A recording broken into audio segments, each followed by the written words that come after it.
Getting into the flow. Do you ever find yourself so completely gripped by what you are doing that you lose track of time? All of a sudden, you look up at the clock and realize that hours have passed.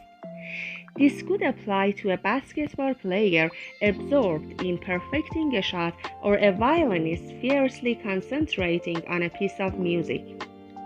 When does this total engagement and loss of time typically occur for you? Contrary to what many believe, these moments in our lives are not passive, receptive, relaxing times. These moments are when the body or mind is voluntarily stretched to its limits in order to accomplish something difficult and worthwhile. In turn, we later reflect on these moments as great experiences. It's fair to say then that great experiences don't happen to us. They are something we make happen. However, such experiences are not necessarily pleasant at the time they occur. Take Olympic gold medal winning swimmer Michael Phelps as an example. His muscles might have ached during his most memorable races. His lungs might have felt like they would explode, and he might have felt overcome with tiredness. Yet, these were probably the best moments of his life. He was in control and able to accomplish his goals. Getting control of life is never easy and it can be painful. But in the long run, great experiences like these add up to a sense of mastery that comes as close to happiness as anything else we can possibly imagine. The loss of self-consciousness that happens when you are completely absorbed in an activity, intellectual, social, or physical, is described in psychology as a state of flow.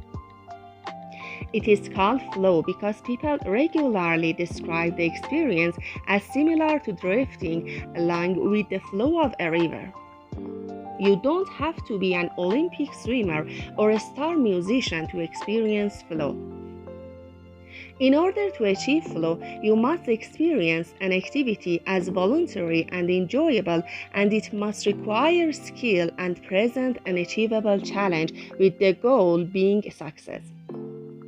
You must feel as though you have control and receive immediate feedback about your performance with room for growth.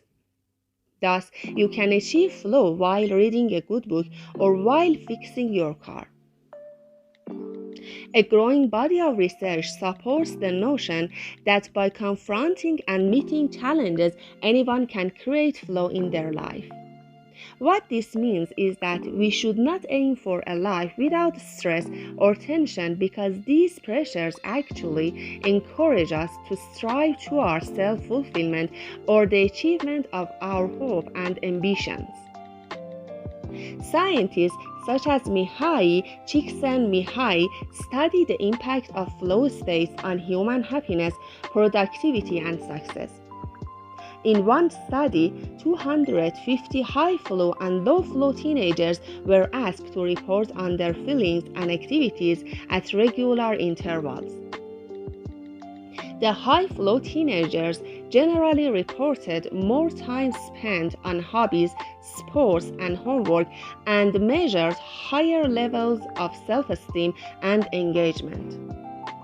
Increasingly, however, they self-reported lower levels of fun than the low-flow teenagers.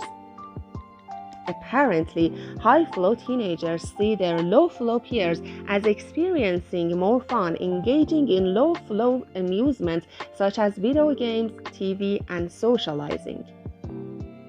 However, the high-flow teenagers end up having greater long-term happiness as well as success in school, social relationships, and careers.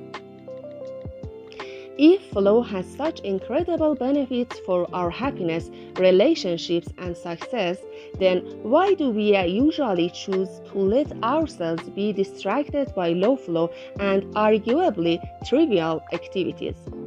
Why do we often choose our favorite TV program over an engaging fictional novel or game of basketball? One hypothesis is that high flow activities require more initial motivation because they require skill and concentration.